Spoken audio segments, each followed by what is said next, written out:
welcome to episode 2 of my brand new series, Crying in the DMs, where you say your trauma and I read it out anonymously and we all cry together. So without further ado, let's get started.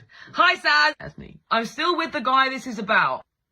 Am I reading your diary right now? So please keep me anonymous. I've been with this guy for the last 18 months and at first things were absolutely brilliant. He bought me a new car, daddy. But things went downhill after Christmas. Around the middle of January, I discovered he'd had a new girlfriend the entire time. Not daddy. And when I called him out on this, he told me that he couldn't help it, he had an addiction. We decided to stay together, broke up with the other woman, or so I thought. Roll on 6 months, she found out literally last month, discovered that he's still been seeing her. I'm not shocked. Decided to try and get through it. What would your advice be? I mean, I don't mean to sound rude, but I am about to. You get through a fucking massive Sunday roast, not an exponential crisis in a relationship every month. If it were me, I would put him down. I don't mean like kill him, like put him back where he was. I would take him back to the shop, shove him back up his mother. Do not twist my words. Next! Hi Saz, I have a good one for you. Around 9 months ago, I found out that a home-wrecking little donkey, I approve that insult, had taken the time out of her marriage to sleep with my husband every Wednesday evening. Supposed to pick up Domino's pizza. Fucking stuffed crust. I hate that joke that just made. Seems she wanted our marriage to be over just as much as she wanted hers to end. I found out that they often do it in the car. One day, whilst he went for a piss, assuming they're doing it in public then, that's illegal. Hello, police, please. She wrote her name and number on one of the pizza boxes. I'm assuming on the inside of the pizza box. So when he arrived home, hot, sweaty, and out of breath, I didn't question it. It was a really hot day. I gave him the benefit of the doubt. No! Big doubt. However, when I opened our meat feast, you're making this really hard, realised that her name and number were on the inside of the box. Called it. So I decided to call her whilst he was in the shower. She answered really quickly and said, hello, is this?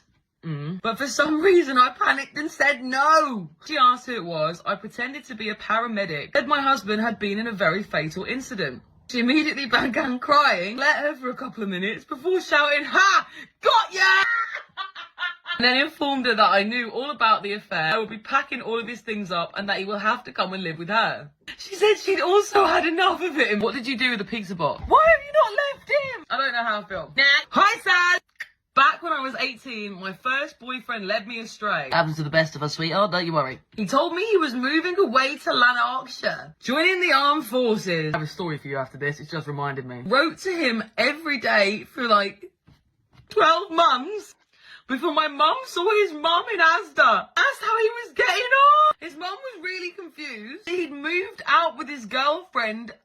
She hadn't seen much of him, but could assure my mum that he wasn't in Lanarkshire. In fact, only 15 minutes from where I lived, and had obviously been avoiding me like the plague. That little weasel. I promptly messaged his mum on Facebook, who gave me his new address. My mother is a gal's gal. And even offered to give me a lift. I turned up there on the Friday night. The door was open, so I let myself out. Now we're breaking an entry. They were sat at the kitchen table eating a Chinese. Once I told her what had happened, he immediately ran out of the house. Tell me you and the girlfriend finished the Chinese. So me and his girlfriend had a full chat all evening, ended up watching back-to-back MTV until about 3 in the morning. To this day, every now and again, we still laugh about it when it comes up on our memories on Snapchat. I mean, the main question still isn't answered. Sweet and sour chicken. Did it go to waste? Help a chubby queen out. Next!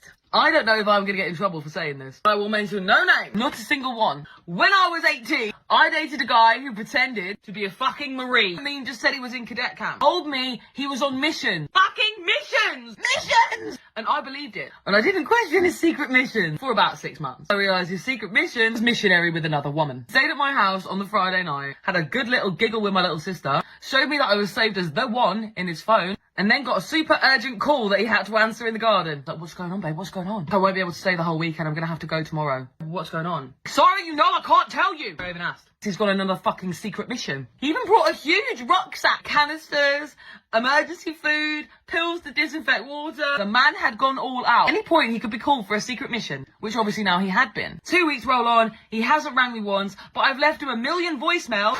Lord have mercy. And I get a message on Facebook. A girlie claiming to be his girlfriend. Confused, perplexed, screaming, crying, throwing up. Not be the case, as I am his girlfriend. And he can't have been with her as he was on a top secret mission saving the world. When I said that out loud, I heard how it sounded. Perhaps he's not saving the world. Perhaps he is shagging this girl. who conveniently was also from his town. He had pictures of him on her Facebook, and I was concerned. So I drove to his house. His big lying fucking mum, who hadn't told me the whole time, by the way, and knew he had 2 girlfriends. Cheers for that, you big bitch. Told me I couldn't come in. He had some people over to do with work. Why, oh why, was she keeping his life for him? So I did what any good respectable person would. Took the windscreen wiper from his car. If you're not going to clear things up for me, you're not going to clear the muck off your window either. Now looking back, I know it was a very naughty thing to do. If you do want to reach out and get the money for the windscreen wiper, I'll be happy to give it to you, even though my ex is a professional heavyweight champion. Great. This is going to be a fucking cracker. And when I found out he was cheating on me, he told me the reason the girl was in his car was because she was a big girl, was practicing lifting the car. 10 for innovation, brother. I don't think I even need to read the rest. Next. Hi, Saz. I almost wasn't going to message you, but this was too good not to. Don't excite us all like that. My first boyfriend had a real love for whips and chains. Oh, this one's spicy. For his birthday, I booked us both a hotel in Conway. Why Conway? Got there before him to set up the room. Bear in mind, I've never done anything like this before. He asked me if we could make a video, and I obliged. Fair play, girl. After a night of hot, passionate disappointment, we rode back the next day. 2.5-hour drive home. Why did you go to Conway? Did it, like, remind him of his nan? It's often something to do with a nan. Just drive all the way to Conway for a shower. When we arrived home, I realised actually left family sharing on earlier that day to share pictures of our trip with his mum and his nan. Knew there'd be a fucking nan somewhere. They were supposed to come around for a roast dinner later that day, and both made their excuses. But I knew why. When I told him what I'd done, he immediately broke up with me and told me I'd smashed his trust to pieces and ruined his nan's life. We never spoke again after that. Until 2 years later, when he asked me if I still had the video. And now for the part you've all been waiting for. Gloves off. What's the tea on BEC? I was waken up at 4 in the morning by a call from Becca telling me that her boyfriend was not in the house. So if she wanted me to call pest control, the RSPCA, or the police. I wasn't quite sure why she was calling me. I revoked ownership of that dog a long time ago. And I'm sorry to say, the reasons were not because I couldn't look after him. He was simply feral. I told her, girl to girl, you don't deserve this. And I know you don't deserve this because I didn't deserve this. That man has got you out here looking insane. Writing raps about people, messaging my fucking friends. You're looking delulu. You don't want to lose him, but you're going to lose yourself trying to keep him. And she got upset. And the next day she called me back. And with the 2 of them were deleting social media, that they were going to focus on fixing their relationship and to stay out of her business. Now it's not my job to surmise what that means, but I don't think it was at the Asda at 3 AM. Deleting your social media, that's giving guilty conscience. Are you really going to remove the biggest social outlet, the way that anybody that has been with your boyfriend could contact you? Because they're not going to have your phone number. And social media is not the problem here. Your social standards are. All been there, we've all not been the best person in our life, but we have to make a conscious effort to change it. Otherwise we stay stuck in the same fucked up mentality. And I surmise that's what's happened here. But you know what they say?